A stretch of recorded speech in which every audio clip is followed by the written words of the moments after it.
जी, ये है मई जून 2025 का variant 41 question number 3 and they are saying that के डिफाइन स्पेसिफिक लेटेंट हीट। तो स्पेसिफिक लेटेंट हीट को कैसे डिफाइन करते हैं? Amount of energy required to change the state of an object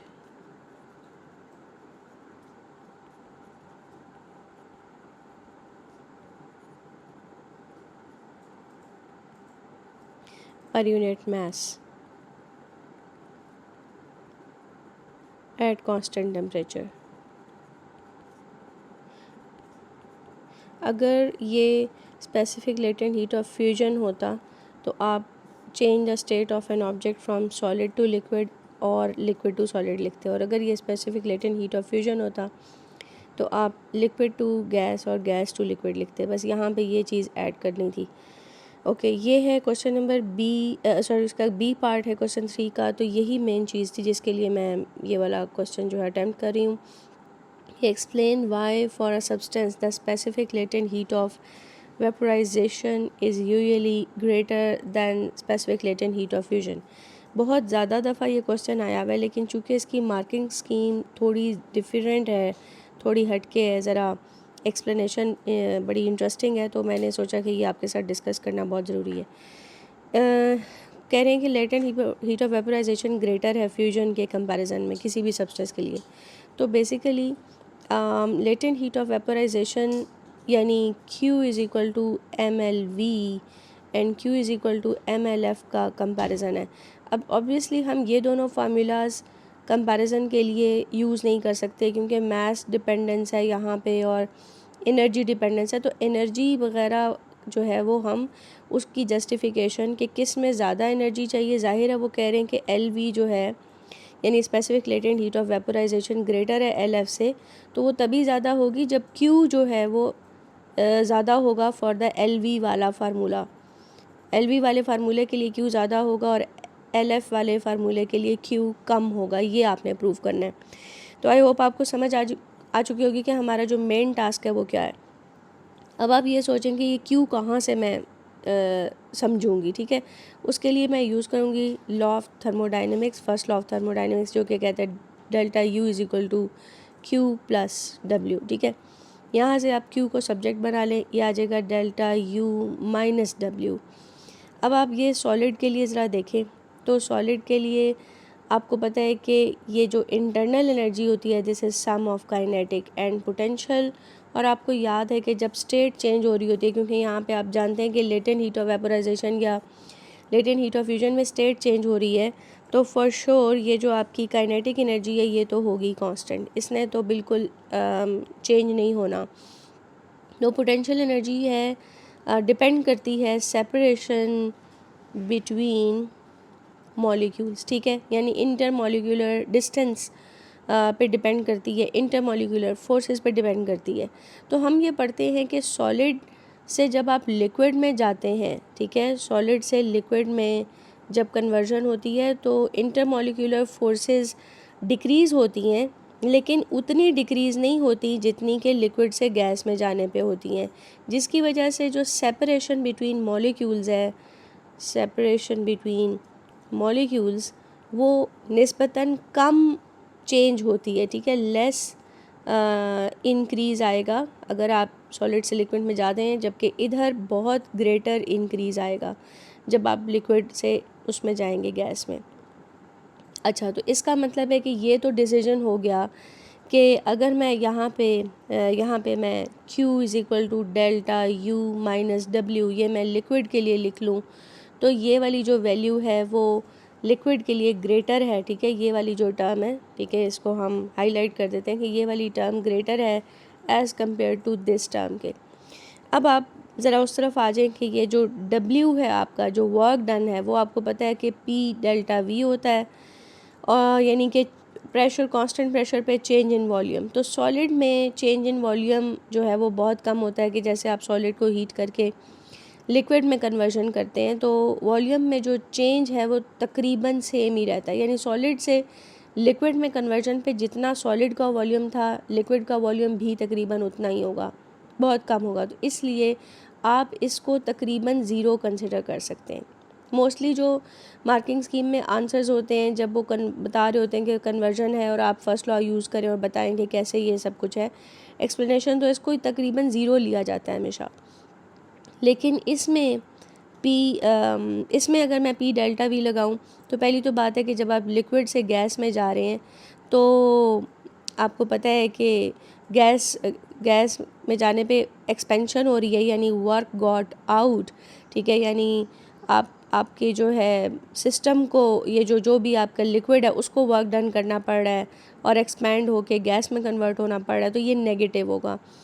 और अगर ये नेगेटिव होगा तो ज़ाहिर है ये दरमियान में ये आ जाएगा प्लस, यानी वर्क डन भी नेगेटिव और दरमियान में नेगेटिव था तो दोनों मिलके प्लस हो जाएंगे। इसका मतलब है डेल्टा यू जो ऑलरेडी ग्रेटर था उसमें जब वर्क डन आप ऐड करेंगे और ये डेल्टा वी अच्छा खासा है, ये नेग्लिजिबल नहीं है, ठीक है, ये रीज़नेबल अमाउंट है, तो फिर डेफिनेटली जो आपका ओवरऑल क्यू है वो काफ़ी बड़ा निकलेगा। तो ये है सारी एक्सप्लेनेशन, जिसमें अभी अगर मैं इसको समराइज़ करूँ आपके लिए तो मैं ये कहूँगी कि देखें इसमें आपका जो क्यू है, जब आप सॉलिड से लिक्विड में जा रहे हैं तो इंटरनल एनर्जी में भी उसका इंक्रीज़ कम है, ठीक है, इंटरनल एनर्जी के हवाले से भी इंक्रीज़ कम है, और वर्क डन तो खैर से चेंज हो ही नहीं रहा, तकरीबन ज़ीरो ही है।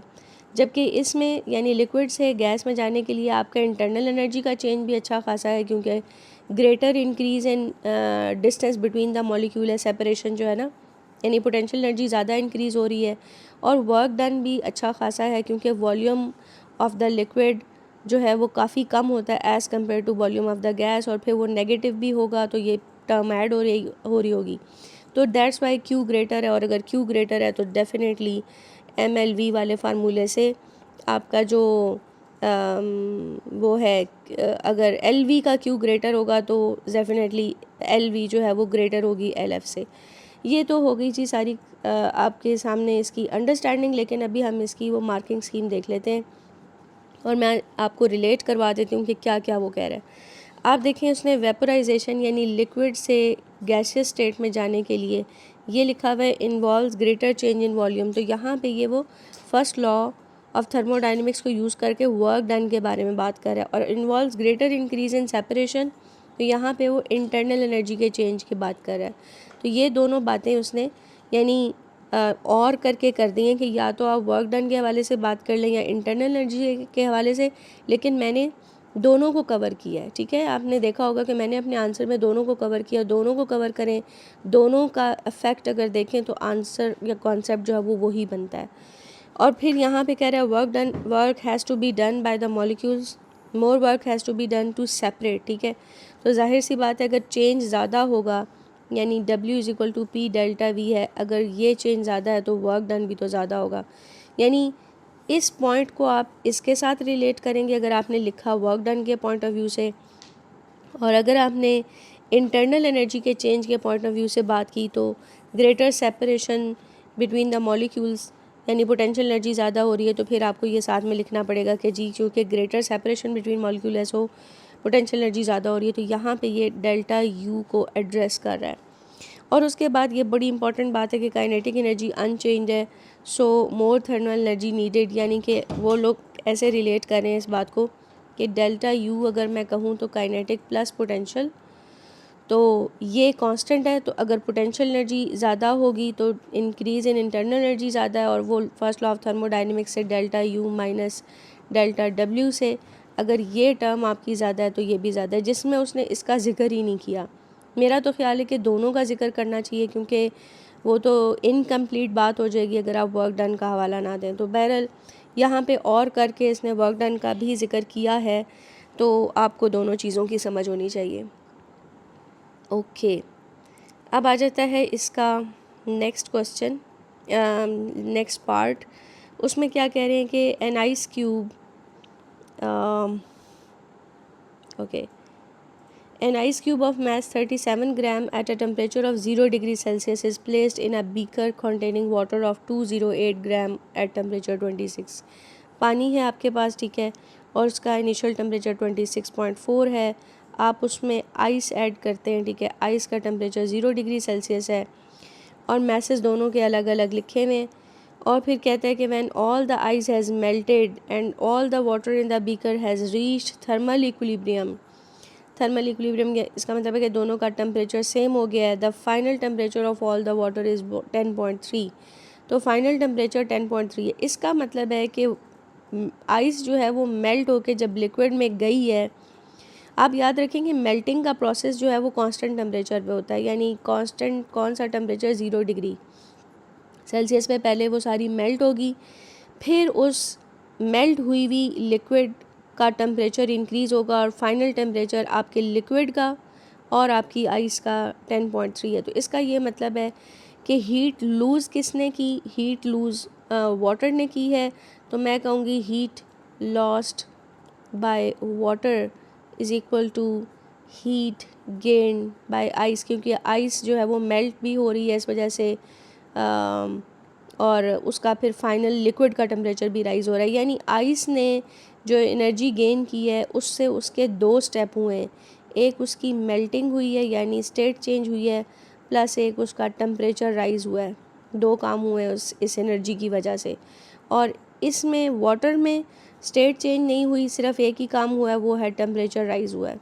तो बस हीट एनर्जी जब यूज़ हो रही होती है टेम्परेचर राइज़ करने के लिए तो CM डेल्टा थीटा का फार्मूला लगता है, और हीट एनर्जी जब यूज़ हो रही होती है स्टेट चेंज करवाने के लिए तो MLF का फार्मूला लगता है। और यहाँ पे जी CM डेल्टा थीटा लगेगा। और यहाँ पे वाटर के लिए है तो मास ऑफ वाटर लगा लेंगे, specific heat capacity of water लगा लेंगे, और चेंज इन टेम्परेचर चेंज हमेशा पॉजिटिव रखते हैं आप। तो हायर टेम्परेचर यानी 26.4 में से आपने लोअर टेम्परेचर यानी जो फाइनल टेम्परेचर उसका 10.3 रखना है। वैल्यूज़ लगा देंगे, ठीक है सब। यहाँ पे आप आइस का मास लगाएंगे, ठीक है, आइस का मास और लेटेंट हीट ऑफ फ्यूजन भी आई थिंक से, बल्कि वही तो निकालनी है, वो आपका अननोन होगा। और यहाँ पे आइस की स्पेसिफिक हीट कैपेसिटी जो कि मेरा ख्याल है उसने कहा है कि specific heat capacity of water ये है, और beaker has negligible specific heat and is perfectly insulated value for 3SF specific latent heat of fusion of water निकालनी है। मेरा ख्याल है कि आइस की स्पेसिफिक हीट कैपेसिटी इसने ये, चूँकि वाटर है और आइस भी वो सेम ही चीज़ है तो स्पेसिफिक हीट कैपेसिटी दोनों की सेम होगी, ठीक है। यहाँ पे आइस जब वाटर में कन्वर्ट होगी है तो स्पेसिफिक हीट कैपेसिटी वही वाली लगेगी जो वाटर की है, ठीक है ना, क्योंकि कन्वर्ट अब हो चुकी हुई है। यहाँ पे फिर लगेगा जब मास ऑफ आइस लगेगा, स्पेसिफिक हीट कैपेसिटी वाटर की लगाएंगे, लेकिन चेंज इन टेम्परेचर में क्या होगा कि 0 डिग्री पे पहले उसका स्टेट चेंज हुआ था, फिर उसका जो टेम्परेचर चेंज हुआ है वो 0 से इंक्रीज़ होकर 10.3 तक गया। और आपको पता है कि इसको कांस्टेंट रखने के लिए आप 10.3 में से 0 माइनस करेंगे, सॉरी कांस्टेंट कह रही हूँ, पॉजिटिव रखने के लिए, ठीक है जी। तो ये सारी वैल्यूज़ पुट करने के बाद आपके पास ये जो अननोन है आपका लेटेंट हीट ऑफ फ्यूजन ये निकल आएगी।